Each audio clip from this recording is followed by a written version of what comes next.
Hello students, welcome to Gautam IS Academy online classes, and this is our second lecture of lecture series Science and Technology, and our topic is Space Tech, and today's lecture is about ISRO.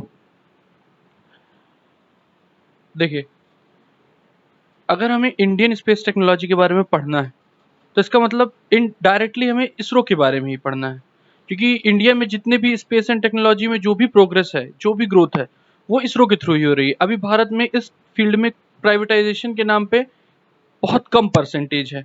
कुछ institutes हैं जो इस पे काम करते हैं, but अगर हम मेनली देखें, मेनली फोकस जो इंडिया का है वो इसरो ही काम करता है स्पेस एंड टेक्नोलॉजी में। तो अब देखिए, अगर हमें इसरो को पढ़ना है तो हमें सबसे पहले देखना पड़ेगा, किसी भी ऑर्गेनाइजेशन का एक विजन होता है, तो हमें इसरो का विजन देखना है, इसरो करना क्या चाहता है, इसरो का फंक्शन क्या है। फिर वो उस अपने विजन को कैच करने के लिए उसका मिशन क्या है, उसके ऑब्जेक्टिव्स क्या है, इसके बारे में पढ़ना पड़ेगा हमें। उसके बाद हम इसरो की हिस्ट्री से स्टार्ट करेंगे कि इसरो स्टार्ट कहाँ से हुआ, क्योंकि कोई भी चीज़ स्टार्ट होती है तो उसका कुछ बेस होता है। तो हम पहले पढ़ेंगे कि इसरो की हिस्ट्री क्या थी, और उसके बाद हम पढ़ेंगे कि आज इसरो जो जहाँ खड़ा है वो यहाँ तक पहुँचा कैसे। देखिए, ये लेक्चर आपके लिए बहुत इंपॉर्टेंट है। क्यों? क्योंकि जिस एग्जाम के पर्सपेक्टिव से आप पढ़ रहे हैं उसमें इसरो का एक निचोड़ है। अगर आप स्पेस टेक्नोलॉजी के बारे में पढ़ने जाएंगे तो इसरो में जो कुछ मेन हुआ है आज तक, या जो कुछ भी मैक्सिमम हुआ है, तो इस लेक्चर में हम देखेंगे कि बेसिक बेसिक इसरो में क्या क्या हुआ, मेन मेन पॉइंट्स क्या थे, मेन मेन इवेंट्स क्या थे, और उनके बारे में हम एक समराइज फॉर्म में पढ़ेंगे। तो चलिए स्टार्ट करते हैं। अब देखिए, इसरो का विजन क्या है। Harness space technology for national development while pursuing space science research and planetary exploration. Hindi में भी पढ़ते हैं। अंतरिक्ष विज्ञान में अनुसंधान व ग्रही अन्वेषण के साथ साथ राष्ट्रीय विकास में अंतरिक्ष प्रौद्योगिकी का प्रयोग हमारा दर्शन है। अब देखिए, ये बहुत इंपॉर्टेंट है। अगर इसरो के बारे में आपको लिखना है तो उसका विजन देना सबसे ज्यादा जरूरी है। तो देखिए, हम इस डेफिनेशन को ब्रेक करते हैं। अंतरिक्ष विज्ञान में अनुसंधान व ग्रही अन्वेषण के साथ साथ, मतलब पहला विजन क्या है, अंतरिक्ष विज्ञान में अनुसंधान और ग्रही अन्वेषण। अब अंतरिक्ष विज्ञान में अनुसंधान, जैसे हमने मून मिशन भेजा, मंगल मिशन भेजा, तो हम क्या कर रहे हैं, मून के ऊपर रिसर्च कर रहे हैं। ठीक है, उसके बाद हम क्या कर रहे हैं, मंगल पे रिसर्च कर रहे हैं। तो ये हमारा अंतरिक्ष विज्ञान में अनुसंधान हो गया। ग्रही अन्वेषण, जैसे हम एमी सेट लॉन्च कर रहे हैं, रिसोर्स सेट लॉन्च कर रहे हैं, तो ये हमारे ग्रह के जितने भी रिसोर्स हैं उनके बारे में पता करेंगे, तो ग्रह का अन्वेषण कर रहे हैं। अब इसके बाद बोलता है के साथ साथ राष्ट्रीय विकास में अंतरिक्ष प्रौद्योगिकी का प्रयोग हमारा दर्शन है। अब इसके बाद राष्ट्रीय विकास में अंतरिक्ष प्रौद्योगिकी का प्रयोग। अब राष्ट्रीय विकास में अंतरिक्ष प्रौद्योगिकी का प्रयोग कैसे, IRNSS, Indian regional navigation satellite है। अब ये क्या है, सैटेलाइट लॉन्च की हमने अंतरिक्ष में, तो अंतरिक्ष प्रौद्योगिकी हुई, लेकिन इसका यूज हम राष्ट्रीय विकास में कर रहे हैं। हम अपना खुद का नेविगेशन सिस्टम डेवलप करने में कर रहे हैं। दूसरा यूज, हम दूसरा विकास में कैसा प्रयोग हो रहा है इसरो की टेक्नोलॉजी का, हमारे पास अग्नि मिसाइल है, हमारे इंटरकॉन्टिनेंटल मिसाइल्स, ICBMs। तो ये जो है, ये कहाँ से डेवलप हो रही है, हमारे जो सैटेलाइट लॉन्च हो रहे हैं उनमें जो लॉन्च व्हीकल्स यूज हो रहे हैं उनकी ही टेक्नोलॉजी हमारे ICBMs में भी यूज हो रही है। हमने जो क्रायोजेनिक इंजन डेवलप किए हैं उनका ही यूज हम अपने रॉकेट्स में भी कर रहे हैं, मिसाइल्स में भी कर रहे हैं। रॉकेट तो हम लॉन्च करने के लिए यूज करते हैं और मिसाइल्स हम अटैक करने के लिए यूज करते हैं। रॉकेट और मिसाइल में डिफरेंस होता है। ठीक है, तो हमारा विजन यहाँ क्लियर हो जाता है, अंतरिक्ष विज्ञान में अनुसंधान व ग्रही अन्वेषण के साथ साथ राष्ट्रीय विकास में अंतरिक्ष प्रौद्योगिकी का प्रयोग हमारा दर्शन है। यहाँ हमारा विजन क्लियर होता है। अब देखिए, इसरो का मिशन क्या है, अंतरिक्ष तक पहुंच प्रदान करना और लॉन्च वाहनों से संबंधित प्रौद्योगिकी का डिजाइन और विकास करना। मतलब अंतरिक्ष तक पहुंच आसान हो जाए और लॉन्च वाहन जो है हमारे PSLV, GSLV, इनको डेवलप करना। दूसरा मिशन क्या है, पृथ्वी का अवलोकन, संचार, नेविगेशन, मौसम विज्ञान और अंतरिक्ष विज्ञान के लिए उपग्रहों और संबंधित प्रौद्योगिकी का डिजाइन और विकास। मतलब जितने भी हम संचार के साधन यूज कर रहे हैं, जो सैटेलाइट के माध्यम से हो रहा है, नेविगेशन, मौसम विज्ञान। अब देखिए मौसम विज्ञान बहुत पहले से चला आ रहा है, लेकिन आज वो बहुत डेवलप हो चुका है, और आगे भी आज हम बहुत बता सकते हैं कि इस पॉइंट, इस जगह पे इतने टाइम पे आएगा, इस जगह पे इतने टाइम पे चक्रवात आएगा या भूकंप आ सकता है। लेकिन अभी भी और भी बहुत विकास बाकी है। तो हमारा टारगेट ये है इसरो का कि हम इसका ये लक्ष्य हासिल कर सके कि हम एकदम सटीक अनुमान लगा सके। दूसरा, भारतीय राष्ट्रीय उपग्रह यानी इनसेट, इंडियन नेशनल सैटेलाइट, दूरसंचार, टेलीविजन प्रसारण और विकासात्मक अनुप्रयोगों को पूरा करने के लिए कार्यक्रम। यानी जो भी हम टेलीविजन देखते हैं उनके लिए जो सैटेलाइट यूज होती हैं, दूरसंचार के लिए जो सैटेलाइट यूज होती हैं, जो कि इनसेट नाम से जानी जाती हैं। आपने कई सुने, INSAT 1A, 1B, 1C, E1, E2, बहुत सारी इनसेट लॉन्च हुई हैं। तो ये जो इनसेट सैटेलाइट्स हैं, इनका यूज क्या है? इनका यूज है हमारे दूर संचार में। ये एक तरीके के रिमोट सेंसिंग सैटेलाइट्स हैं। अब देखिए सैटेलाइट्स के बारे में एक अलग चैप्टर हमारा है, हम उसमें पढ़ेंगे। पहले हम लॉन्च व्हीकल्स पढ़ेंगे, उसके बाद हम सैटेलाइट्स के बारे में भी पढ़ेंगे। अभी बस आप अपने दिमाग में ध्यान रखिए कि हाँ, कोई इनसेट है जो दूर संचार के लिए काम करती है, यानी टेलीविजन्स वगैरह के लिए काम करती है। ठीक है। फिर उसके बाद अंतरिक्ष आधारित इमेजरी का उपयोग करके प्राकृतिक संसाधनों के प्रबंधन और पर्यावरण की निगरानी के लिए भारतीय रिमोट सेंसिंग सैटेलाइट कार्यक्रम। अब देखिए जितने भी हमारे पास नेचुरल रिसोर्सेज हैं, कहीं ऑयल है, कहीं आयरन है, कहीं कॉपर है, तो इन सब का पता लगाने के लिए हम ऐसे फिजिकली वहां जाके अगर ढूंढेंगे इंडिया में, तो इसमें बहुत समय लगेगा। तो इसके लिए हमने सैटेलाइट्स डेवलप किए हैं जो इंफ्रारेड रेस से और हर चीज रेडिएशन एमिट करती है, तो उनके रेडिएशन को एब्जॉर्ब करके बताते हैं कि कौन सी चीज कहाँ मैक्सिमम फॉर्म में उपलब्ध है। अब देखिए आयरन बहुत सारी जगह उपलब्ध है, पर इकोनॉमिकली कहाँ उपलब्ध है ये हमको कैसे पता चलेगा? तो ये हम पता करने के लिए हमारी सैटेलाइट्स का यूज करेंगे। ठीक है। दूसरा, सोसाइटी के विकास के लिए अंतरिक्ष आधारित अनुप्रयोग। अब देखिए सोसाइटी के विकास के लिए अंतरिक्ष आधारित अनुप्रयोग, तो सोसाइटी का विकास कैसे? इसमें सोसाइटी का विकास कैसे? देखिए सोसाइटी का विकास ऐसे है कि मान लीजिए हम चंद्रयान में देखते हैं, चंद्रयान में सोसाइटी, चंद्रयान से हमको क्या मिलेगा? हम मून पे जा रहे हैं, वहां पे अगर हम पानी खोज कर लेते हैं तो हम वहां पे फ्यूल बनाने लगेंगे। अगर पानी मिल गया तो उससे हम हाइड्रोजन एक्सट्रैक्ट कर सकते हैं, उससे हम फ्यूल बना सकते हैं, जिससे हम अदर प्लैनेट्स में भी जा सकते हैं। अब इससे हमारी सोसाइटी का विकास क्या है?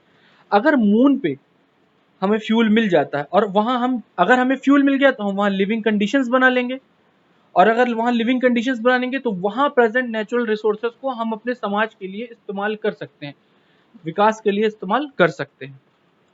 और ये बहुत कुछ है, मून की रिसर्च में बहुत कुछ है। जब हम मून मिशन के बारे में पढ़ेंगे तो हम मून के बारे में भी पढ़ेंगे कि मून से हमें फायदे क्या हैं, क्यों हम मून पे जाना चाहते हैं। ठीक। नेक्स्ट, अंतरिक्ष विज्ञान और ग्रहों की खोज में अनुसंधान और विकास। अब देखिए ग्रहों की खोज, अंतरिक्ष विज्ञान, इनके बारे में भी अनुसंधान। हमने एस्ट्रोसेट लॉन्च किया है, एक तरीके की ऑब्जर्वेटरी है। ये हमने सिर्फ साइंस के लिए डोनेट कर दी है, इससे हमारा पर्सनल भारत को कोई फायदा नहीं है, लेकिन हम इसके माध्यम से अदर प्लैनेट्स की स्टडी करेंगे, हमारे यूनिवर्स में किस तरीके से फंक्शन हो रहे हैं, क्या क्या हिस्ट्री है, उसके बारे में पढ़ेंगे। क्योंकि इतिहास जानना हमारा बहुत जरूरी है, हम कहाँ से ओरिजिनेट हुए हैं, कहाँ जा रहे हैं, डायरेक्शन क्या है हमारा, उसको पता करने के लिए हमें हमारी स्टडीज को एनहेंस करना बहुत जरूरी है।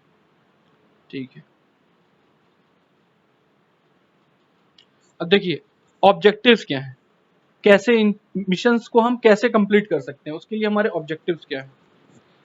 सबसे पहले हमारे जो जो भी लॉन्च व्हीकल्स हैं जैसे पीएसएलवी, उनकी ज़्यादा से ज़्यादा सफल उड़ानें बनाना और इनका विकास करना। फिर जीएसएलवी का विकास करना, जीएसएलवी 3 का विकास करना। फिर संचार उपग्रहों का डिजाइन, विकास और बोध। जितने भी संचार उपग्रह हैं इनके डिजाइन में परिवर्तन लाना। आपने अमेजॉन की एक कंपनी है, नाम सुना होगा, ब्लू होराइजन। ये कंपनी पूरे अर्थ को छोटे छोटे सैटेलाइट से ढक देना चाहती और पूरे अर्थ में फ्री नेट पहुंचाना चाहती है। तो ये यूएस की एक प्राइवेट कंपनी का एक टारगेट है। इससे क्या होगा? अब देखिए अगर हमें नेट पहुंचाना है तो ये हमारी क्या है, एक तरीके के संचार उपग्रह है। तो इनका डिजाइन, इनको छोटा करना, आज के अभी हमारे सैटेलाइट्स काफी बड़े हैं, लेकिन इनका क्योंकि हमारे इसमें जो उपकरण लगे हुए वो काफी बड़े हैं, तो इनमें परिवर्तन लाना हमारा ऑब्जेक्टिव है। ठीक है। पृथ्वी का अवलोकन, उपग्रहों का डिजाइन, विकास और बोध, अभी आपको एक्सप्लेन कर चुका हूं मैं।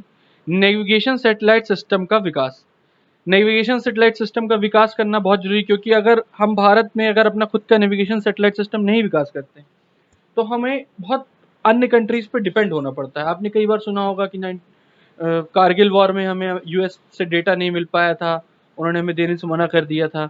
और भी आज के प्रेजेंट कॉन्टेक्स्ट में देखें तो अगर आप कहीं घूमने जाते हैं तो आपको तुरंत मैसेज आ जाता है कि आपको यहाँ की विजिट कैसे लगी। अब ये हमारी प्राइवेसी का हनन है, और ये जो हमारा डेटा है ये हमारे देश में नहीं है, ये जा रहा है यूएस में, क्योंकि हम यूज कर रहे हैं जीपीएस। तो उनको हर एक पॉइंट पता है हमारा कि ये आदमी कितने टाइम कहाँ जाता है, कितने वक्त कहाँ जाता है, कैसे घूमता है, क्या तो हमारी प्राइवेसी का हनन हो रहा है। तो इसके लिए हमें अपना खुद का GPS system, navigation satellite system develop करना जरूरी है, ताकि हमारा डेटा हमारे देश में रहे। अगर कुछ गलती होती है तो हमारे पास हमारे कोर्ट्स हैं, इसके लिए बहुत सारे फोरम्स हैं जहां हम कंप्लेन कर सकते हैं, लेकिन यूएस के खिलाफ हम कहीं कंप्लेन नहीं कर सकते। इसलिए हमें हमारा नेविगेशन सैटेलाइट सिस्टम विकास करना बहुत जरूरी है, आर्मी पर्पस के लिए भी और सिविलियन पर्पस के लिए भी। अंतरिक्ष विज्ञान और ग्रहों की खोज के लिए उपग्रहों का विकास, अंतरिक्ष उपग्रहों का विकास करना, ये भी हमारा एक ऑब्जेक्टिव। क्यों? क्योंकि अभी हमारे पास एक ऑब्जर्वेटरी है एस्ट्रोसैट, लेकिन अगर हम इसको कंपेयर करें यूएस या नासा की अदर किसी कंपनी से या यूएस की अदर किसी कंपनी से, तो उनके पास बहुत अच्छे अच्छे ऑब्जर्वेटरीज हैं। आपने हबल टेलीस्कोप का नाम सुना है, ये एक तरीके का टेलीस्कोप है पर यूज होता है रिसर्च के लिए। ये हमसे बहुत ज्यादा पावरफुल है, तो हमें अभी बहुत ज्यादा विकास करने की जरूरत है। अगर हम अभी विकास करके उन तक पहुंचने की कोशिश कर रहे हैं तो वो विकास करके और भी आगे जा रहे हैं, तो इसलिए हमें कंटिन्यूअसली डेवलपमेंट करते रहना चाहिए। पृथ्वी अवलोकन अनुप्रयोग, सोसाइटी एप्लीकेशन के लिए अंतरिक्ष आधारित प्रणाली, हम इसके बारे में पढ़ चुके हैं अभी। उन्नत प्रौद्योगिकी और नई पहल, ये ऑब्जेक्टिव्स हैं हमारे, इनमें से मैं बहुत सारे आपको एक्सप्लेन कर चुका हूँ। प्रशिक्षण, क्षमता और निर्माण और शिक्षा, देखिए इसरो ने एक काम अभी, और आपने अगर सुना हो कि इसरो ने लिथियम आयन बैटरी की टेक्नोलॉजी ट्रांसफर की बात की इंडियन फैक्ट्रीज को। तो ये क्या है? ये स्पेस टेक्नोलॉजी हमारी कंट्री की कंपनीज के लिए काम आ रही है। अभी तक हमारे क्या होता है, लिथियम आयन बैटरीज हमको बाहर से मंगानी पड़ती है। हमारे देश में लिथियम आयन बैटरीज का मैन्युफैक्चरिंग बहुत कम है, तो इसलिए हमें लिथियम आयन बैटरीज की टेक्नोलॉजी कहाँ से मिलेगी? इसरो हमें लिथियम आयन बैटरीज की टेक्नोलॉजी ट्रांसफर करेगा, तो हमारी कंपनियां उसको डेवलप करेंगी। तो इसरो क्या कर रहा है? प्रशिक्षण दे रहा है। क्षमता निर्माण, अगर लिथियम आयन बैटरीज हमारी कंट्री में प्राइवेट कंपनीज बनाने लगती हैं, तो इससे क्या होगा? बहुत सारी कंपनियां आएंगी, कंपटीशन होगा तो प्राइस गिरेगा। अगर प्राइस गिरेगा तो हमारे देश में बहुत आसानी से इलेक्ट्रिकल व्हीकल्स उपलब्ध हो जाएंगे, जिससे हम पॉल्यूशन को कम करने में भी हेल्प कर सकते हैं, और इसरो को भी खुद बैटरीज बनाने में नहीं लगना पड़ेगा, क्योंकि इसरो के पास बहुत सारे काम है। अगर आपने देखा हो कि नासा आज के डेट में खुद के रॉकेट नहीं डेवलप करता, ना खुद लॉन्चेस करता है। नासा या तो रशिया से लॉन्चेस करवाता है, या अब उसने स्पेस एक्स को काम दे दिया। स्पेस एक्स का रॉकेट है फाल्कन, तो उसको काम दे दिया है रॉकेट लॉन्च करें, क्योंकि अब नासा को जरूरत नहीं है बार बार रॉकेट डेवलप करने की, क्योंकि उन्होंने एक टेक्नोलॉजी गेन कर ली। अब इसका काम उन्होंने टेक्नोलॉजी ट्रांसफर कर दिया। तो ऐसा ही हमारे देश में इसरो भी कर रहा है। बहुत सारी छोटी छोटी प्राइवेट कंपनीज है जिनको छोटे छोटे कॉन्ट्रैक्ट दे रहे हैं और प्रशिक्षित कर रहे हैं उनको। आशा करता हूं आपको समझ में आया होगा। नेक्स्ट देखते हैं हम अंतरिक्ष अनुसंधान के लिए अवसंरचना, सुविधा और विकास। जैसे हम अपना स्पेस स्टेशन डेवलप कर रहे हैं ताकि हम वहां आसानी से स्पेस रिसर्च कर सकें। अंतरिक्ष सहयोग, अंतरराष्ट्रीय सहयोग। अंतरराष्ट्रीय सहयोग, जैसे हमारा जो पहला मून मिशन हुआ था, उसमें जो भी इंस्ट्रूमेंट्स गए थे उसमें से कुछ इंस्ट्रूमेंट्स नासा के थे, जिसमें से एक इंस्ट्रूमेंट ने पानी की खोज करने में हेल्प की थी। इसरो ने खुद का भी इंस्ट्रूमेंट लगाया था, उसने भी इस पे रिसर्च किया, पर पहले इस पे नासा ने खोज कर ली, जो कि लग के किस में गया था? चंद्रयान-1 में। चंद्रयान-1 भारत का मिशन था, पर इंस्ट्रूमेंट किसका था? नासा का। तो इससे अंतरराष्ट्रीय सहयोग समझ में आता है। सैटेलाइट किसका होता है? नासा का, लेकिन लॉन्च होता है इसरो से। लॉन्च होता है रशिया से, इंडिया से भी लॉन्च होता है, इसरो से भी लॉन्च होता है, पर मेनली रशिया से लॉन्च होते हैं। जितनी भी एस्ट्रोनॉट्स जाते हैं वो सब रशिया से जाते हैं नासा के। अब देखिए, अगर हमें इसरो के बारे में पढ़ना है तो सबसे पहले हमें इसरो की हिस्ट्री जाननी होगी। और अगर इसरो की हिस्ट्री जाननी है तो इन दोनों व्यक्तियों को जानना बहुत जरूरी है। ये हैं डॉक्टर विक्रम साराभाई और ये हैं होमी भाभा। अगर इंडिया में हमने जवाहरलाल नेहरू के बारे में पढ़ा है, डेमोक्रेसी के बारे में, महात्मा गांधी के बारे में पढ़ा है, तो ये अगर हमारी साइंस एंड टेक्नोलॉजी के मामले में भारत के महात्मा गांधी हैं, सरदार वल्लभ भाई पटेल हैं, जवाहरलाल नेहरू हैं, ये वो लेवल के व्यक्ति हैं। हमारे देश में साइंटिस्टों को उतना महत्व नहीं दिया गया है, पर आज जो भी हम विकास कर चुके हैं वो हमारे साइंटिस्ट्स की मदद से है। तो देखिए, भारत में संगठित अंतरिक्ष अनुसंधान को दो वैज्ञानिकों द्वारा प्रेरित किया गया। विक्रम साराभाई अहमदाबाद में भौतिक अनुसंधान प्रयोगशाला के संस्थापक, और होमी भाभा जिन्होंने 1945 में Tata institute of fundamental research की स्थापना की। अब देखिए, विक्रम साराभाई ने अहमदाबाद में एक रिसर्च लेबोरेटरी की स्थापना की थी और होमी भाभा ने 1945 में Tata institute of fundamental research की स्थापना की थी।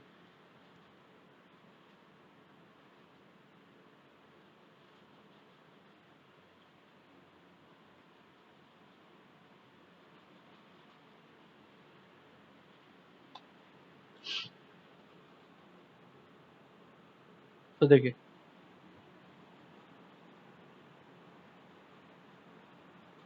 देखिए, विक्रम साराभाई ने क्या किया, अहमदाबाद में एक प्रयोगशाला की स्थापना की और 1945 में होमी भाभा ने Tata institute of fundamental research की स्थापना की।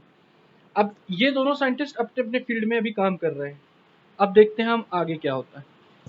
अब देखिए, 1945 में वर्ल्ड वॉर हुआ, जापान के ऊपर परमाणु बम फेंका गया। उसके बाद से पूरी दुनिया में एक एटम बम पाने की कंपटीशन उठ खड़ा हुआ। तो उसी के तहत भारत ने भी 1950 में परमाणु ऊर्जा विभाग की स्थापना की, जिसमें भाभा को सचिव के रूप में स्थापित किया गया या बनाया गया। तो 1950 में परमाणु ऊर्जा विभाग की स्थापना हुई, जिसके सचिव कौन बने, होमी भाभा। अब देखिए, ये परमाणु ऊर्जा विभाग का लोगो है। अब देखिए, जब परमाणु ऊर्जा विभाग का को बनाया गया तो देखिए ये भी एक तरीके का साइंटिफिक लैब है, साइंटिफिक रिसर्च है। तो जब परमाणु बम बनाया गया तो उसमें हमें यह एहसास हुआ कि इसके लिए हमें रॉकेट्स की भी जरूरत है, जिस पे डीआरडीओ काम कर रहा था, पर वो रॉकेट्स हमारे लिए स्पेस में भी यूज होते। और इस पे काम करने के लिए हमारे पास थे कौन, विक्रम साराभाई। तो देखिए, भारतीय राष्ट्रीय अनुसंधान समिति इनकॉस्पर की स्थापना जवाहरलाल नेहरू के कार्यकाल में की गई। इनकॉस्पर इसरो का पुराना नाम है। 1962 में इनकॉस्पर की स्थापना की गई। INCOSPAR भारतीय राष्ट्रीय अनुसंधान समिति पहले एक समिति थी। कब बनाई गई, 1962 में। किसके अंतर्गत, परमाणु ऊर्जा विभाग के अंतर्गत। किसने बनाई, किसके आग्रह पे बनाई गई, विक्रम साराभाई के। तो देखिए, 1950 में बना परमाणु ऊर्जा विभाग, 1962 में बना इनकॉस्पर भारतीय राष्ट्रीय अनुसंधान समिति। किसके कार्यकाल में, पंडित जवाहरलाल नेहरू के। किस आयोग के अंतर्गत, किस विभाग के अंतर्गत, डिपार्टमेंट ऑफ एटॉमिक एनर्जी। और किसके आग्रह पे, विक्रम साराभाई के आग्रह पे। ठीक है, अब देखिए, अब इनकॉस्पर बना, उसमें डेवलपमेंट शुरू हुई और 1969 में इनकॉस्पर का नाम बदल के क्या कर दिया गया, इसरो कर दिया गया। 1969 में नाम पड़ा है इसरो, 1962 में इसरो नहीं था, 1962 में इनकॉस्पर था, जब चाइना वॉर हुई थी, इंडो चाइना वॉर। उस टाइम पे हमारे पास इनकॉस्पर था, समिति थी एक। अब ये पूरा पूरा एक संस्थान बनाया गया इसरो, कब, 1969 में। पर अभी भी ये डिपार्टमेंट ऑफ एटॉमिक एनर्जी के अंडर में आता है, अभी भी इसका एक अलग आयोग नहीं बनाया गया है। अब देखिए, 1972 में भारत सरकार ने इसरो को डिपार्टमेंट ऑफ स्पेस के तहत ला दिया। ठीक है, 1972 में एक अलग डिपार्टमेंट बनाया गया, डिपार्टमेंट ऑफ स्पेस। अब इसरो जो है उसका एक अपना खुद का डिपार्टमेंट हो गया, डिपार्टमेंट ऑफ स्पेस, जिसके अंतर्गत ये स्वतंत्र रूप से अंतरिक्ष प्रौद्योगिकी में कोई भी गतिविधियां कर सकते थे। ये देखिए डिपार्टमेंट ऑफ स्पेस का,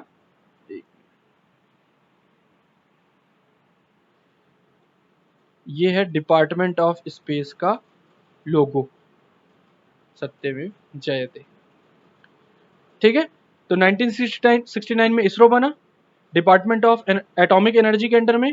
1972 में डिपार्टमेंट ऑफ स्पेस बनाया गया, जिसके अंतर्गत इसरो एक स्वतंत्र आयोग के अंदर आ गया, स्वतंत्र विभाग के अंदर में आ गया और स्वतंत्र रूप से अपनी गतिविधियां कर सकता था। ठीक है, अब देखिए, अब इसके बाद हम देखते हैं कि हमारा जो सबसे पहला सैटेलाइट था वो कौन सा था। अब देखिए हमारा सबसे पहला जो सैटेलाइट लॉन्च हुआ सबको पता है, आर्यभट्ट। कब लॉन्च हुआ? 19 अप्रैल 1975, यानी हमारा पहला सैटेलाइट था आर्यभट्ट, लॉन्च हुआ 19 अप्रैल 1975 को। किसके द्वारा लॉन्च किया गया? तब भारत के पास लॉन्चिंग टेक्नोलॉजी नहीं थी, तो यह सैटेलाइट रशिया के द्वारा लॉन्च किया गया था, रूस के द्वारा, और ये एक तरीके का एक्सपेरिमेंटल सैटेलाइट था। क्या था? एक्सपेरिमेंटल सैटेलाइट, प्रायोगिक उपग्रह था।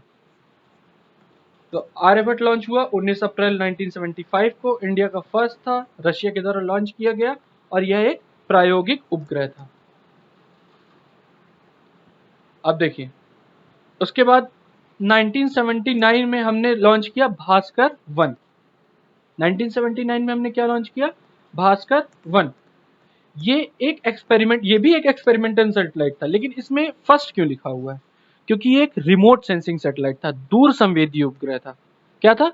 दूर संवेदी उपग्रह। ये भास्कर 1 हमारा पहला दूर संवेदी उपग्रह था, यह भी एक एक्सपेरिमेंटल सैटेलाइट था।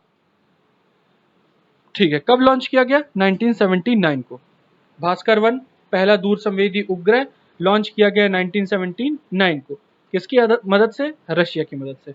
उस टाइम पे भारत का दोस्त रशिया था, यूएसए से हमारी उतना सहयोग नहीं था जितना हमारा सहयोग रशिया के साथ था। अब देखिए 1979 में हमने अपना एक एक्सपेरिमेंटल सैटेलाइट लॉन्च किया, भास्कर 1 रिमोट सेंसिंग, क्योंकि हमने उसको रशिया के, उसके बाद हमने खुद का लॉन्च व्हीकल डेवलप किया। कब? SLV-3 1980 में। क्या नाम है? SLV-3 1980 में हमने खुद का लॉन्च व्हीकल डेवलप किया। यह हमारा पहला एक्सपेरिमेंटल लॉन्च व्हीकल था। देखिए अभी हमने 3 चीज पढ़ी, तीनों हमारे एक्सपेरिमेंटल हैं। अभी हमारा कोई भी बिजनेस, ना सैटेलाइट लॉन्च हुआ ना बिजनेस लॉन्च व्हीकल आया। हमारा पहला एक्सपेरिमेंटल लॉन्च व्हीकल था SLV-3, लॉन्च हुआ 1980 को, और इसके साथ ही हम 6th कंट्री हो गए जिनके पास खुद का लॉन्च व्हीकल था। क्या था? जिनके पास खुद का लॉन्च व्हीकल था। ये देख सकते हैं आप एक डायग्राम, कितना छोटा सा रॉकेट है। आपने कई डायग्राम देखे होंगे कि साइकिल से रॉकेट लॉन्च हुआ था, पहला रॉकेट लॉन्च हुआ था तो बैलगाड़ी में लग के गए थे, तो रॉकेट ही इतना छोटा था, सिर्फ 40 किलो का पेलोड ले जा सकता था स्पेस में। चलिए अभी हम इन सब चीज़ों के बारे में बहुत डीप एक्सप्लेनेशन करेंगे, लेकिन पहले हम एक देखते हैं कि कौन कौन से एक्सपेरिमेंट हैं इसरो के। अब देखिए इसके अभी तक हमारे सब सारे एक्सपेरिमेंटल हैं। अब हम देखते हैं पहला इनसेट 1A। ये हमारा सैटेलाइट है इनसेट 1A, भारतीय राष्ट्रीय परिदृश्य 1982 जियो स्टेशनरी ऑर्बिट में शामिल भारत का फर्स्ट बिजनेस सैटेलाइट। अब देखो इनसेट 1A, इनसेट सैटेलाइट कहाँ स्टेशनरी, कहाँ है? जियो स्टेशनरी ऑर्बिट में। इनसेट सैटेलाइट कहाँ पे है? जियो स्टेशनरी ऑर्बिट में। कब लॉन्च किया गया? 1982 में। किसकी मदद से? नासा की मदद से। ये पहला सैटेलाइट है जिसमें नासा ने हमारी मदद की, लेकिन ये विफल रहा, फेल हो गया।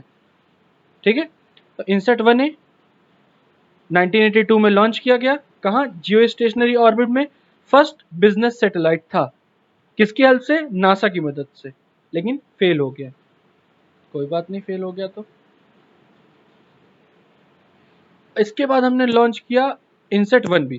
INSAT 1A 1982, INSAT 1B 1983। ठीक है, इसमें भी हमारी किसने हेल्प दी? नासा ने। और फ्लोरिडा से लॉन्च किया गया।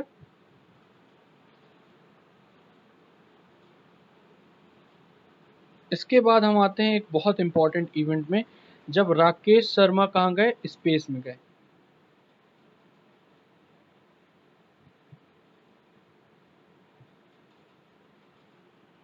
यहाँ पे दोनों चीज क्लियर दिखेंगी। देखिए ये है राकेश शर्मा और ये है रशिया का स्पेस स्टेशन। रशिया के पास उस टाइम पे स्पेस स्टेशन हुआ करता था खुद का। आज रशिया के पास नहीं है खुद का स्पेस स्टेशन।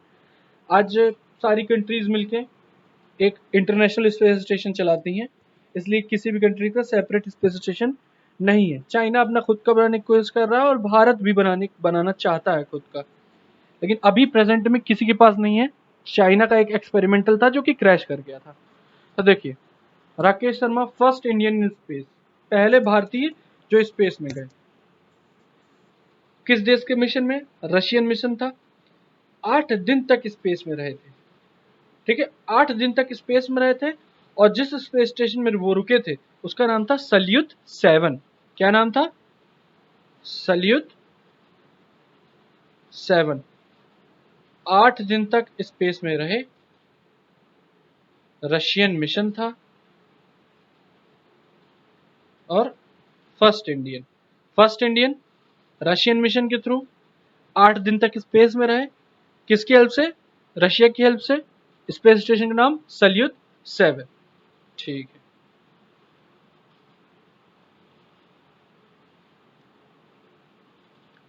अब देखिए हमने देखा भास्कर 1 के बारे में देखा, हमारा फर्स्ट रिमोट सेंसिंग सैटेलाइट था, पर वो कैसा था? एक्सपेरिमेंटल था। अब हम अपने उस रिमोट सेंसिंग सैटेलाइट के बारे में पढ़ेंगे जो एक्सपेरिमेंटल नहीं था, जो हमारा बिजनेस सैटेलाइट था, जिसका भारत यूज करने वाला था। तो देखिए IRS-1A 1988। कब? 1988। IRS-1A satellite first indigenously build sun synchronous polar orbiting satellite. अब देखिए हमने लियो ऑर्बिट पढ़ी, lower low earth orbit. Low earth orbit में हमने देखा था एक type sun synchronous orbit, SSO। आगे आप कई जगह पढ़ेंगे SSO। तो sun synchronous SSPO, sun synchronous polar orbit. तो हमारा जो IRS-1 था वो लो अर्थ ऑर्बिट में गया। लो अर्थ ऑर्बिट में भी किस ऑर्बिट में? सन सिंक्रोनस पोलर ऑर्बिट में। ये पहला इंडिजीनियसली बिल्ड सैटेलाइट था। कब लॉन्च हुआ? 17 मार्च 1988 को। ठीक है, वेट कितना था? 975 kg। मिशन कंप्लीट हो गया था।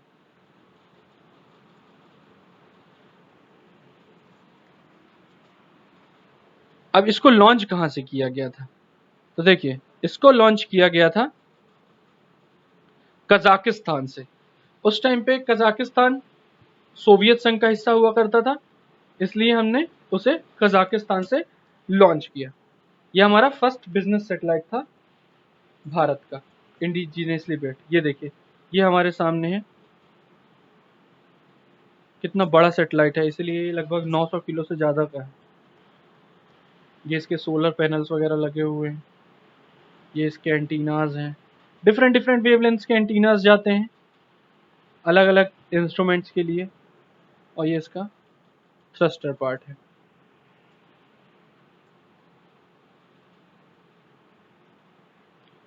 अब देखिए इसरो की सबसे बड़ी सक्सेस PSLV, हमारा एक सबसे इम्पॉर्टेंट लॉन्च व्हीकल, जिसकी मदद से आज इसरो यहाँ तक पहुँचा है। मतलब सबसे इम्पॉर्टेंट कह सकते हैं। तो देखिए PSLV की सबसे पहली उड़ान जो हुई थी वो हुई थी 1994 में। देखिए हम 20 सालों में कहाँ से कहाँ आ गए हैं।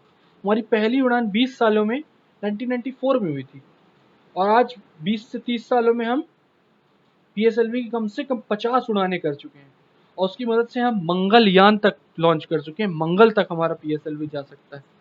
तो जब हमने ये बनाया हो, इसरो ने ये बनाया होगा, तब इसरो ने खुद भी नहीं सोचा होगा कि हम यहाँ तक आ जाएंगे इस रॉकेट को लेके। तो देखिए जो PSLV C1, C मतलब कार और 1 मतलब नंबर है कि कौन सा लॉन्च है, तो फर्स्ट लॉन्च है। तो PSLV कार 1 कौन सा सैटेलाइट लेकर गया? IRS-1D। PSLV C1 ने IRS-1D लॉन्च किया था। बहुत इंपॉर्टेंट है, ध्यान रखिएगा कि PSLV का फर्स्ट लॉन्च, PSLV ने कौन सा फर्स्ट सैटेलाइट लॉन्च किया था?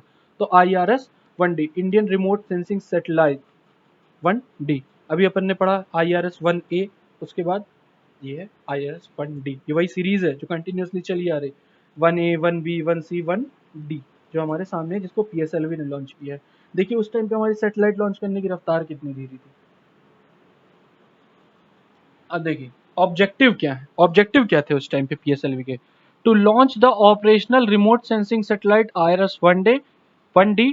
वेट कितना है 1200 किलो, उधर कितना था वेट, लगभग 900 किलो, और ये अभी हमारा वेट कितना हो गया IRS-1D 817 किलोमीटर पोलर सन सिंक्रोनस ऑर्बिट में। तो हमारी रिमोट सेंसिंग सैटेलाइट जितनी भी हैं शुरुआत, अभी तो बहुत सारी ऑर्बिट में जाती हैं अदर, पर शुरुआत में हमारी कहाँ लॉन्च हो रही थी, पोलर सन synchronous orbit, SSPO, sun synchronous polar orbit भी बोलते हैं हम इसको।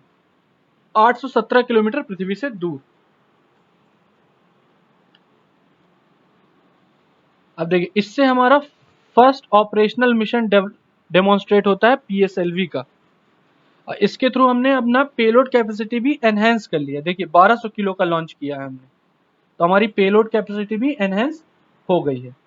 इस PSLV में हमने पेलोड कैपेसिटी एनहेंस की, हमने एक बहुत हैवी सैटेलाइट लॉन्च किया, हमने उसके बाद हमने स्ट्रैप ऑन बूस्टर में डेवलपमेंट किया, इसमें स्ट्रैप ऑन बूस्टर की फायरिंग पे भी डेवलपमेंट किया हमने, ठीक है। उसके बाद ये भी कुछ पार्ट है, पर ये आप लोगों के लिए उतना इम्पोर्टेंट नहीं है, पर आप देख सकते हैं। देखिए SSPO, sun synchronous polar orbit.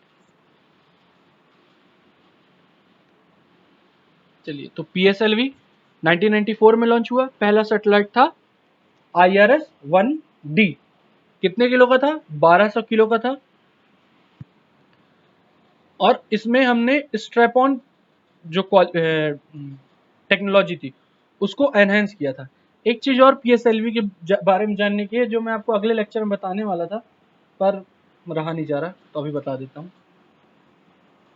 PSLV हमारा ऐसा पहला रॉकेट है जिसमें लिक्विड इंजन है। इससे पहले हमारे SLV-3 full solid, ASLV full solid, फिर हमारा PSLV पहला रॉकेट था जिसमें हमने लिक्विड इंजन का इस्तेमाल किया है।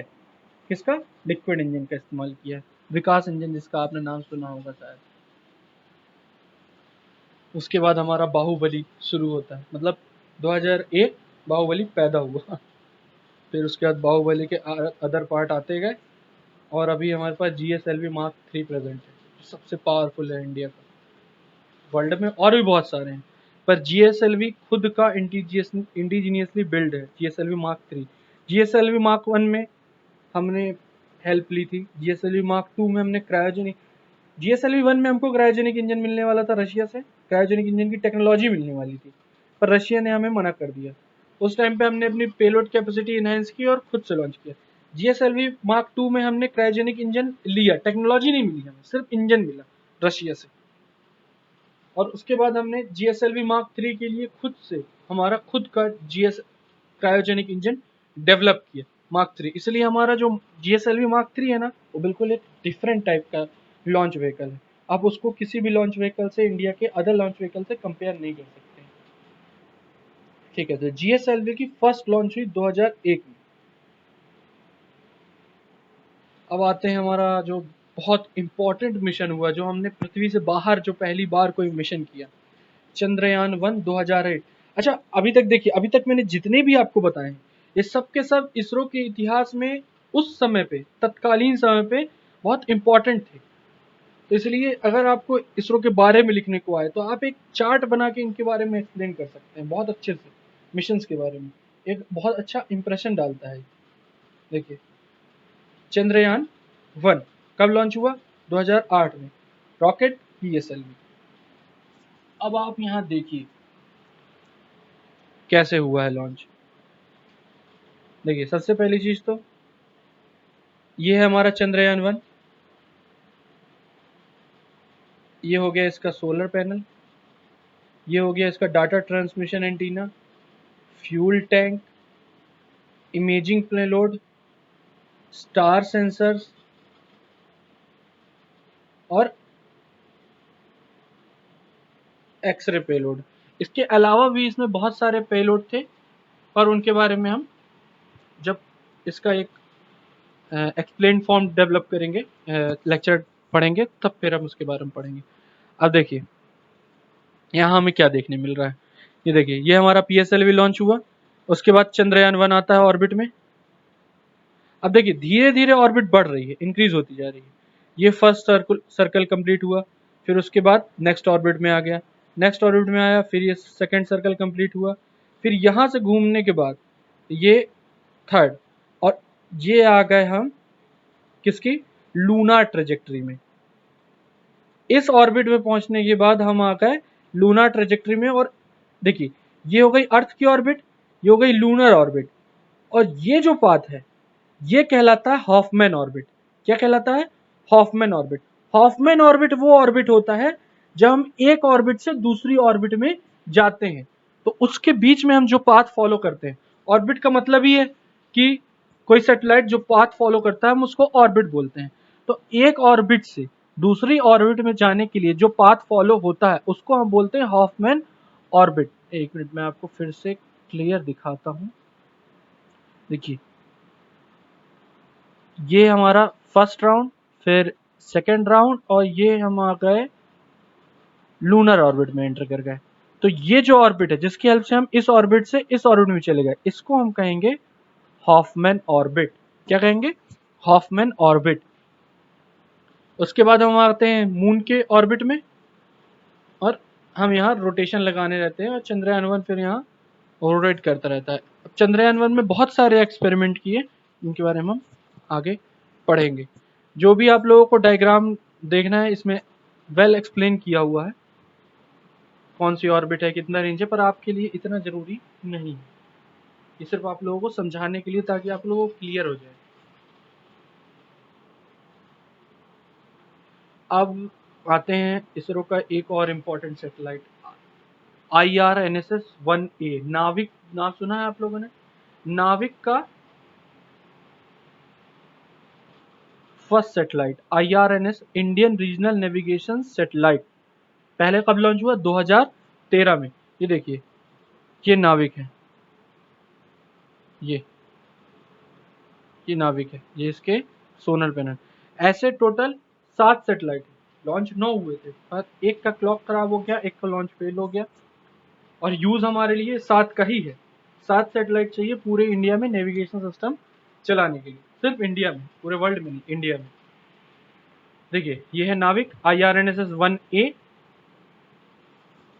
लॉन्च हुआ PSLV C-22 के थ्रू। तो PSLV C-22 के थ्रू हमारा पहला लॉन्च हुआ। ठीक है, अब हम देखते हैं मार्स ऑर्बिटर मिशन।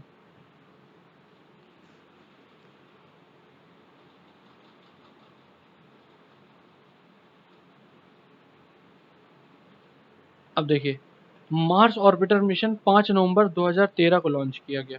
2013 में ही हमने IRNSS लॉन्च किया है, और 2013 में ही हमने मंगलयान लॉन्च किया है। और मंगलयान हमने किस रॉकेट से हेल्प से किया है, PSLV। बार बार ध्यान रखिएगा, PSLV बहुत से बच्चों को कन्फ्यूजन हो जाता है कि हमने इतना दूर रॉकेट भेजा है। इस 2001 में हमारे पास GSLV आ गया था, तो हमने मंगलयान GSLV की हेल्प से किया होगा, पर नहीं। GSLV हमारे पास 2001 में आ जरूर गया था, पर PSLV से ज़्यादा भरोसेमंद नहीं है हमारे लिए GSLV। GSLV के लॉन्चेस उतने ज़्यादा सक्सेसफुल नहीं है जितने ज़्यादा PSLV के हैं। आज तक PSLV के सिर्फ 2 लॉन्च अनसक्सेसफुल हुए हैं, और एक पार्शियली अनसक्सेसफुल रहा है, पार्शियली। इसलिए हमने मंगलयान के लिए भी PSLV XL पे भरोसा किया। किस सैटेलाइट पे भरोसा, किस लॉन्च व्हीकल पे भरोसा किया, PSLV XL। तो देखिए मंगलयान के बारे में देखते हैं। सबसे पहली चीज सोलर एरे, जो सन से एनर्जी लेके इस बॉट को एनर्जी देगा। प्रोपेलेंट टैंक, प्रोपेलेंट टैंक क्या होता है, जैसे सैटेलाइट है, ऑर्बिटर है, ये मार्स को ऑर्बिट करेगा। अब जब ये मार्स को ऑर्बिट करेगा तो कई बार इसके ऑर्बिट में डिफरेंस आ जाता है, तो उसको वापस उसकी प्लेस में लाने के लिए हमें थ्रस्टर्स ऑन करने पड़ते हैं, और वो उन थ्रस्टर्स के लिए फ्यूल चाहिए। तो वो फ्यूल कहाँ प्रेजेंट होता है, प्रोपेलेंट टैंक में। उसके बाद मीडियम गेन एंटीना, पढ़ेंगे, अभी आगे ही पढ़ेंगे। फिर हाई गेन एंटीना, लो गेन एंटीना, ये 3 डिफरेंट डिफरेंट एंटीनास इसमें लगे हुए हैं, और भी बहुत सारा है, आगे देखते हैं। ये देखिए कुछ इस तरह का डायग्राम है। यहाँ से हमें अर्थ ऐसे दिख रही है, हमें अर्थ से मंगल इतना क्लियर नहीं दिखेगा, मंगल से भी हम खड़े होकर देंगे तो अर्थ हमको इतनी क्लियर नहीं दिखेगी। ये एक स्पेस डायग्राम है जो बनाया गया है। ये देखिए, ये इसमें पूरे पार्ट्स हैं मंगल ऑर्बिटर के, मार्स ऑर्बिटर के, कौन कौन से पार्ट यूज किए गए हैं इसमें। चलिए हम आगे बढ़ते हैं। ये देखिए इस तरीके से कुछ, ये देखिए ये डीएसएन लिखा है, इसका मतलब है डीप स्पेस नेटवर्क। ये स्पेस में सैटेलाइट किस पोजीशन पे है, उसके आसपास कोई डिब्री तो नहीं है, उसका पाथ चेंज करना है अगर कोई इसको खतरा है, तो ये सब इनकी मदद, इसकी मदद से होता है, डीप स्पेस नेटवर्क की मदद से। अभी भारत के पास खुद का एक डीप स्पेस नेटवर्क डेवलप हो गया है, इससे पहले हम अदर कंट्रीज के डीप स्पेस नेटवर्क पे डिपेंड करते थे। मार्स ट्रांसफर ट्रेजेक्ट्री, या हम बोले हॉफमैन ऑर्बिट। देखिए पीएसएलवी एक्सेल की मदद से हमने लॉन्च किया मार्स ऑर्बिटर मिशन, जो ऐसे सर्कुलेट करता हुआ और मार्स की ऑर्बिट में चला गया, मार्शियन ऑर्बिट में चला गया। लॉन्च हुआ 2013 में, मंगल में पहुंचने में उसको लग गए 299 दिन, लगभग, लगभग नहीं बोल सकते इसमें, इसमें हमें 299 ही एग्जैक्ट बोलना होगा। तो 2013 में निकला था, 2014 में पहुंचा है। ठीक है, अब ये देखिए यहाँ पे हम देखते हैं जो हमारा मार्स ऑर्बिटर है उसके पार्ट्स, इसके बारे में हम और भी, ये इसका बेसिक है, इसके बारे में हम और भी अच्छे से पढ़ेंगे जब हमारा एक सेपरेट लेक्चर आएगा। अब देखिए satellite journey from the earth to Mars orbit, तो हमने देख ली जर्नी कैसी है। ये फर्स्ट स्टेज लॉन्च हुआ, सेकंड स्टेज अर्थ की ऑर्बिट करते हुए हॉफमैन ऑर्बिट से थर्ड स्टेज है यानी मंगल की ऑर्बिट में पहुंच जाना। अब देखिए आपने जिन एंटीनस के बारे में पढ़ा था उनकी क्वालिटी देखिए। सबसे पहले मीडियम गेन, देखिए medium gain antenna can transmit signal up to 200 million kilometre.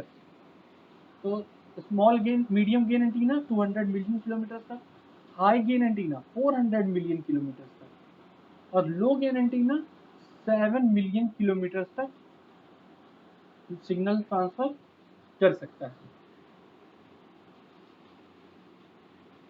अब देखिए ये नंबर्स हैं जो रिप्रेजेंट कर रहे हैं कि कौन कौन से पेलोड है। तो सबसे पहला जो पेलोड था वो था मार्स कलर कैमरा। अब देखिए मार्स कलर कैमरा के बारे में हम पढ़ते हैं, क्या है Mars colour camera.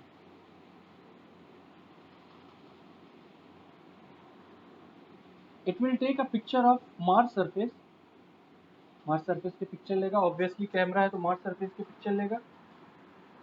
The photo will put the information provided by other instruments on the orbiter into context. It will also give information on the dynamic events on the planet such as weather. अब देखिए सबसे पहली चीज, ये camera क्या करेगा, photo लेगा, obviously camera है तो फोटो लेगा। अब देखिए हम जैसे मोबाइल से फोटो लेते हैं ना, ऐसा सिस्टम नहीं होता है। क्या होता है, ये जो फोटो ली गई है इस फोटो को जो अदर इंस्ट्रूमेंट है उनका डेटा ऐड करके डेवलप किया जाएगा, बनाया जाएगा। ऑर्बिटर एक फोटो खुद से डेवलप करेगा, जिसकी हेल्प से हम ये पता कर पाएंगे कि वहाँ का एटमॉस्फेयर कैसा है, वहाँ का सरफेस कैसा है, किस टाइप का वहाँ पे एनवायरनमेंट रहा होगा। तो वो इस फोटो से हमें काफी हद तक क्लियर होगा। उसके बाद हमारा जो दूसरा इंस्ट्रूमेंट आता है लेमैन अल्फा फोटोमीटर। क्या, layman alpha photometer. It will study the ratio of deuterium and hydrogen. Isotope deuterium is heavier and does not escape from the atmosphere as easily as hydrogen. अब देखिए ये जो lemon alpha photometer है ये क्या करेगा, ये डिटेक्ट करेगा ड्यूट्रियम, ये हाइड्रोजन का एक आइसोटोप है। अब ड्यूट्रियम क्या होता है, हाइड्रोजन से हैवी है, तो इससे हमें क्या लेना देना है। अब देखिए हाइड्रोजन बहुत हल्की गैस है, और मार्स जो है, मार्स का ग्रेविटेशनल फोर्स थोड़ा सा कम है मुकाबले अर्थ के। तो अगर मार्स का ग्रेविटेशनल फोर्स कम है तो वहाँ का जो एटमॉस्फेयर है वो भी वीक होगा, थिन होगा।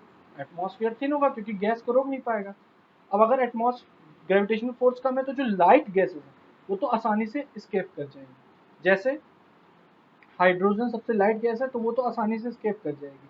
तो अगर मार्स में मिल सकता है तो हाइड्रोजन नहीं, ड्यूट्रियम मिल सकता है। तो अगर हमें ड्यूट्रियम वहाँ मिलता है तो इससे हमें पता चलेगा कि वहाँ वाटर था, कितनी क्वांटिटी में था। अगर हमें कुछ अमाउंट भी ड्यूट्रियम मिलता है ना तो उससे हम हाइड्रोजन का पता लगा सकते हैं कि कितना हाइड्रोजन यहाँ मौजूद रहा होगा। क्योंकि अगर 100% हाइड्रोजन है तो उसमें से 99% तो एटॉमिक मास 1 वाला होता है, लेकिन एटॉमिक मास 2 और 3 वाला एक 1% के अंदर में आते हैं, 0.1% के अंदर में आते हैं। तो इससे हम रेशियो कैलकुलेट कर सकते हैं कि वहां पे कितना हाइड्रोजन एक्चुअल में रहा होगा। ठीक है, उसके बाद हमारा आता है थर्मल इंफ्रारेड इमेजिंग स्पेक्ट्रोमीटर। क्या? Thermal infrared imaging spectrometer space application centre Ahmedabad के द्वारा डेवलप किया गया है। अब ये क्या करेगा, ये सरफेस कंपोजिशन को एक्सप्लेन करेगा। यानी अर्थ की सरफेस में कौन कौन से सॉरी अर्थ बोल रहा हूँ, मार्स मार्स की सरफेस में कौन कौन से मिनरल्स प्रेजेंट हैं, तो किस टाइप के मिनरल्स किस एरिया में प्रेजेंट है, उसके बारे में हम किससे पता चलेगा? थर्मल इंफ्रारेड इमेजिंग स्पेक्ट्रोमीटर से। क्योंकि ये जो इंफ्रारेड लाइट होती है ना, ये जब किसी भी मटेरियल के ऊपर पड़ती है तो उसमें से रेडिएशन एमिट होता है। उस रेडिएशन को एब्जॉर्ब करके ये जो सैटेलाइट है, ये जो इंस्ट्रूमेंट है, ये बताएगा कि एल्यूमिनियम इधर है, इधर सिलिकॉन है, इधर पे हमारे पास आयरन है या कोई अदर एलिमेंट है, वो हमें डिफरेंट डिफरेंट रेडिएशन लेवल से पता चलेगा। जैसे देखिए, अब रेडिएशन का मैं थोड़ा सा समझा देता हूँ। जैसे आप एक रॉड लीजिए और रॉड को आप गैस में रख के गर्म कीजिए, लाल होगी, फिर थोड़ा और गर्म करेंगे पीली हो जाएगी, अगर उसको और ज़्यादा टेम्परेचर पे करेंगे तो वो नीली हो जाएगी। तो हम उसको क्या कर रहे हैं, हीट दे रहे हैं, हम उसको एनर्जी दे रहे हैं, तो उससे क्या हो रहा है, लाइट एमिट हो रही है। ये क्या तरीके, एक तरीके का रेडिएशन है। अब क्योंकि वो टेम्परेचर, वो रेडिएशन हमको दिखता है इसलिए हम उसको देख पा रहे हैं, लेकिन आपके आजू बाजू हर चीज रेडिएट कर रही है, हर चीज रेडिएट कर रही है, पर वो रेडिएशन आपके विजन लेवल से कम है। जब मैं आपको वेव्स के बारे में पढ़ाऊंगा तो आपको डिफरेंट टाइप की वेव्स और विजन लेवल के बारे में भी पढ़ाऊंगा। तो आपका चाहे कैमरा हो, चाहे आपकी स्क्रीन भी एमिट कर रही है, आपको दिख रहा है, पर वो विजिबल रेंज में एमिट कर रही है, इसलिए आप उसको देख पा रहे हैं। चाहे आपकी दीवार है, चाहे आपका बेड है, ये सब के सब रेडिएशन एमिट कर रहे हैं।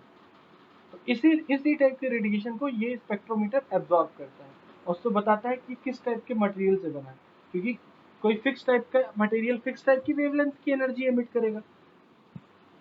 तो चलिए अब हम नेक्स्ट इंस्ट्रूमेंट पे आते हैं, Mars exospheric neutral composition analyser. बहुत हैवी नाम, फिर से पढ़ता हूँ इसका। Mars exospheric exospheric neutral composition analyser, it will study Martian atmosphere. अब देखो, एक्सोस्फेरिक तो है, मतलब बाहर के जो एटमॉस्फेयर उसको पढ़ेगा। This will be first in this will be the first in situ mapping of the atmosphere. There it will be, it will measure radial, diurnal and seasonal variation in the Martian exosphere. अब देखिए, ये Mars के exosphere में जो भी environmental mapping करेगा कि कितना परसेंट ऑक्सीजन है, कितना परसेंट नाइट्रोजन है, या केमिकल कंपोजिशन क्या है, एनवायरमेंट कैसा है, एटमॉस्फेयर कैसे चेंज होता है, ये सब ये कंपोजिशन एनालाइजर करेगा। उसके बाद आते हैं मीथेन सेंसर। अब देखिए, मीथेन सेंसर की ज़रूरत क्यों है हमको? मीथेन एक ऐसी गैस है जो अगर प्रेजेंट है तो बहुत ज़्यादा चांसेस हैं कि वहाँ लाइफ प्रेजेंट है। अगर कहीं पे मीथेन प्रेजेंट है तो बहुत ज़्यादा चांसेस हैं कि वहाँ पे लाइफ भी प्रेजेंट हो सकती है। ठीक है, it will scan the entire Martian disk within 6 minutes and measure very low levels of methane in parts पर बिलियन क्वांटिटीज। तो मीथेन को किस लेवल तक ट्रेस करेगा? पर बिलियन क्वांटिटी, 1 बिलियन पार्ट में मीथेन का कितना पार्ट है उससे डिटेक्ट करेगा ये। मतलब कितनी ज्यादा एक्यूरेसी है, 1 बिलियन पार्ट में मीथेन का कितना पार्ट है उसको कैलकुलेट करेगा सिर्फ 6 मिनट के अंदर। पूरी मार्शियन सरफेस में का सिर्फ 6 मिनट के अंदर ये स्कैनिंग कर लेगा ये मीथेन कितनी है। सोचिए लेवल, सोचिए इंस्ट्रूमेंट का। This is the first time that methane in the atmosphere of the planet will be measured by use of satellite। और ये फर्स्ट टाइम था जब एटमॉस्फेयर में प्रेजेंट मीथेन को सैटेलाइट की मदद से एनालाइज किया गया। नेक्स्ट टॉपिक में आते हैं। अब देखिए जो एक और उपलब्धि इसरो के द्वारा थी वो थी 104 सैटेलाइट्स का लॉन्च। आज तक पूरी दुनिया में किसी ने भी इतने सैटेलाइट एक साथ लॉन्च नहीं किए, और ये भी पीएसएलवी की, द ग्रेट पीएसएलवी। देखिए देखते हैं, देखिए 15 फरवरी 2017 श्रीहरिकोटा से लॉन्च किया गया। इसमें 104 सैटेलाइट लॉन्च हुए। कितनी? 104 से। कब लॉन्च किया? 15 फरवरी 2017। कहां से? श्रीहरिकोटा से।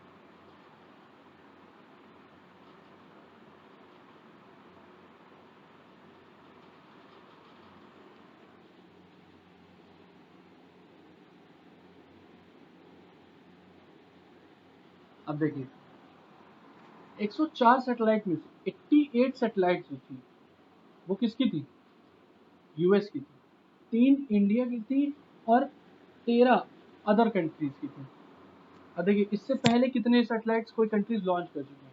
तो 2014 में हाईएस्ट रिकॉर्ड था 37 का, 37 सैटेलाइट्स रशिया ने लॉन्च किए थे। उससे पहले 2013 में 29 सैटेलाइट्स यूएस ने लॉन्च किए थे।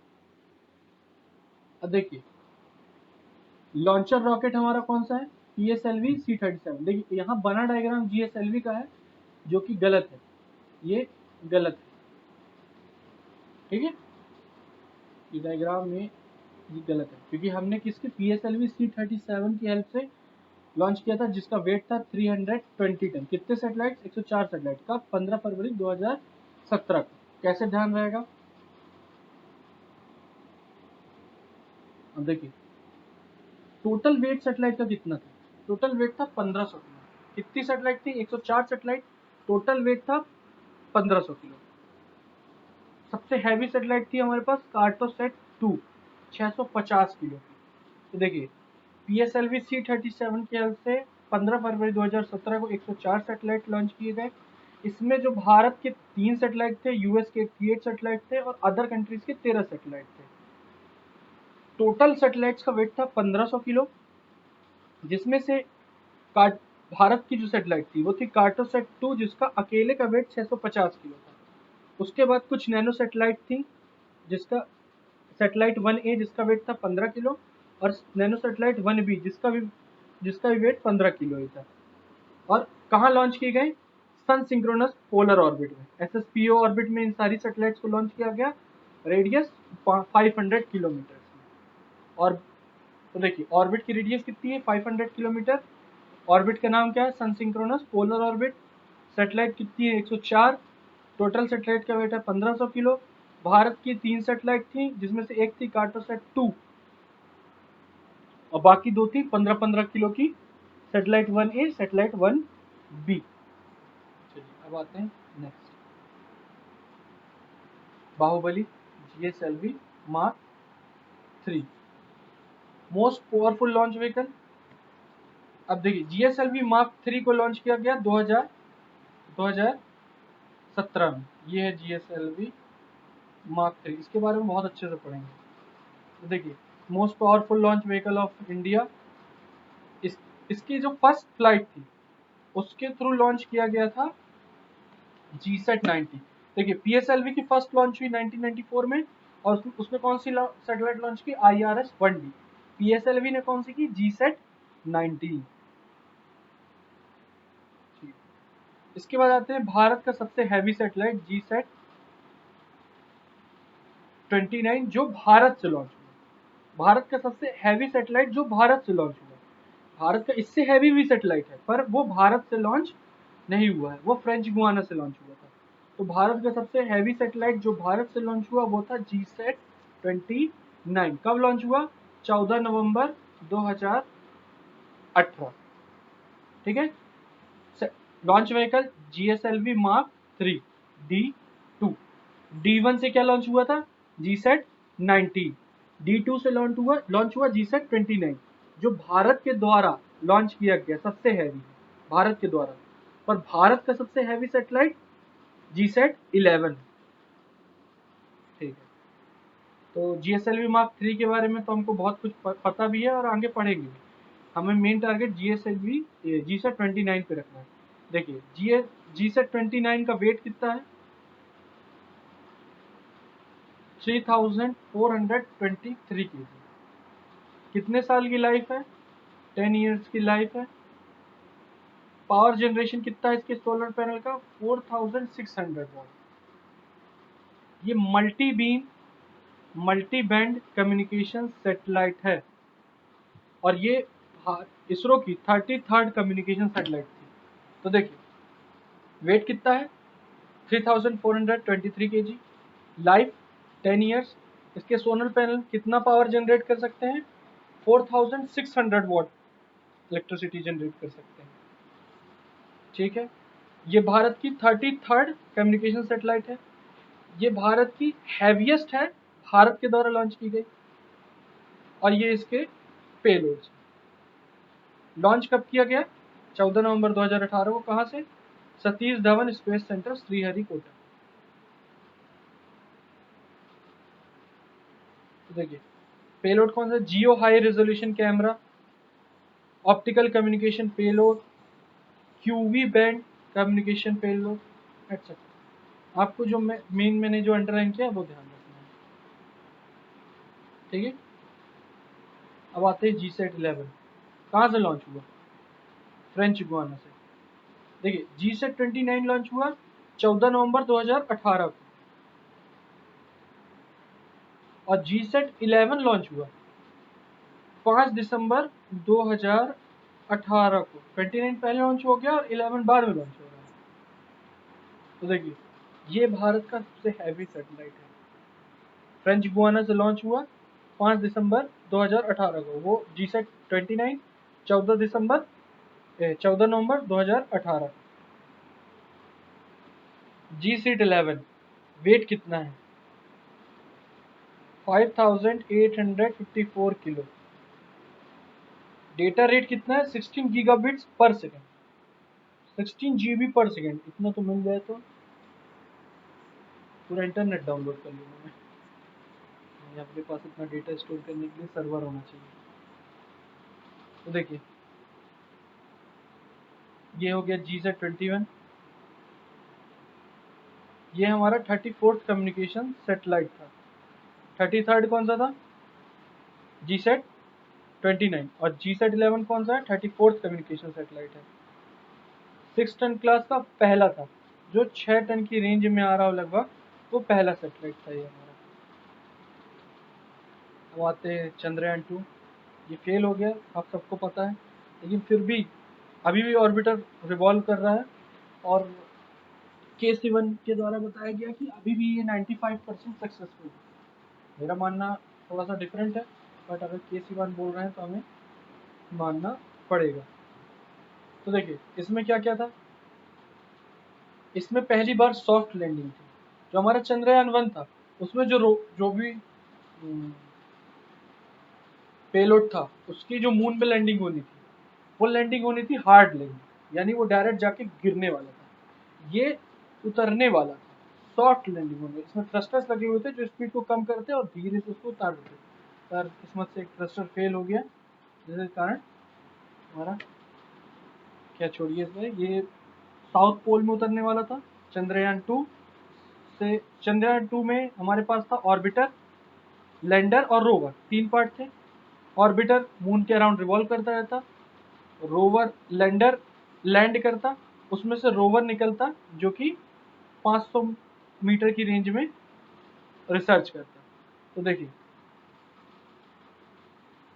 प्रज्ञान विक्रम लैंडर था जो कि सॉफ्ट लैंडिंग करने वाला था। प्रज्ञान प्रज्ञान रोवर था, इन सीटू एक्सपेरिमेंट मतलब वहां जाके उतर के खुद से एक्सपेरिमेंट। इसमें 13 इंडियन पेलोड थे और एक पैसिव एक्सपेरिमेंट भी था। ठीक है, इसका क्या मेन एम क्या था कि एक्सपेंडिंग लूनर एक्सप्लोरेशन। एक्चुअल में साउथ पोल में क्या है, बहुत बड़े बड़े क्रेटर्स हैं, बहुत बड़े बड़े क्रेटर्स हैं, तो वहां पे पानी मिलने की संभावना बहुत ज्यादा है। नॉर्थ पोल साउथ पोल में आइस है, जैसे भारत में है, वैसे मून पे भी नॉर्थ पोल साउथ पोल में आइस प्रेजेंट है। तो वहां पे हमें पानी मिलने की संभावना बहुत ज्यादा है। वहां पे आइस ऐसे नहीं है जैसे हमारे पोल में जमी, वहां पे रेत में मिली हुई है आइस, वहां की सॉइल में मिली हुई है। वो हमारे लिए बहुत इंपॉर्टेंट है। किसकी हेल्प से लॉन्च हुआ? जीएसएलवी मार्क 3 की हेल्प से। 3.8 टन का स्पेसक्राफ्ट था। देखिए, ये हमारा पहला जीएसएलवी मार्क 3 के लिए पहला इंपॉर्टेंट मिशन। और भी बहुत सारे लॉन्च हुए, पर जो हमारे जीएसएलवी मार्क 3 के लिए यादगार था, बाहुबली रॉकेट के लिए, यहाँ से इसका नाम बाहुबली पड़ता है, वो था चंद्रयान 2। चंद्रयान 2 जीएसएलवी मार्क 3 की हेल्प से लॉन्च हुआ। देखिए, Chandrayaan 2 consist of launcher GSLV mark 3। GSLV mark 3 से लॉन्च हुआ। ऑर्बिटर था जिसका वेट था 2379 केजी। लैंडर था जिसका वेट था 1471 केजी। और रोवर था जिसका वेट था 27 केजी। 22 जुलाई 2019 को लॉन्च हुआ। ये देखिए, ये इस तरीके से लैंड होना था, पर ये क्या हुआ, यहाँ से एक थ्रस्टर इसका फेल हो गया, जिसके कारण क्या हुआ, ये टर्न कर गया। और टर्न 2 किलोमीटर ऊपर ही ये टर्न कर गया, जिसके कारण फेल हो गया। सोचिए 2 किलोमीटर की हाइट से अगर कुछ गिरेगा, भले भी ग्रेविटेशनल फोर्स कम है, और फिर भी 2 किलोमीटर की हाइट बहुत होती है, ऊपर से थ्रस्टर्स का फोर्स अलग था। तो चलिए अब देखिए, हमारा यहाँ पे ये टॉपिक खत्म होता है। अब आप लोगों को जो भी डाउट है तो आप लोग कमेंट कर दीजिएगा। पिछले जो चैप्टर है, जो इससे पहले हमने जो लेक्चर लिया है, उसकी क्वेश्चंस मैं कल आप लोगों को दूंगा, और इस लेक्चर के भी क्वेश्चंस कल आप लोगों को दूंगा, जिसके आंसर्स आप लोगों को लिखने हैं। कुछ ऑब्जेक्टिव्स भी होंगे और कुछ राइटिंग में भी होंगे। तो आप लोग इस वीडियो को एक दो बार देखिए, ताकि आप लोग को ये याद हो जाए। ये बहुत इंपॉर्टेंट है, डेट्स याद रखना, कौन से लॉन्च व्हीकल से लॉन्च हुआ, कौन सा मिशन था, कौन सी सेटेलाइट थी। तो ये क्वेश्चन इन्हीं में से निकल के आए। इन्हीं को मैं और अच्छे से एक्सप्लेन करूंगा आगे, पर ऐसे पॉइंट्स आपको ध्यान होने जरूरी है। तो चलिए, धन्यवाद।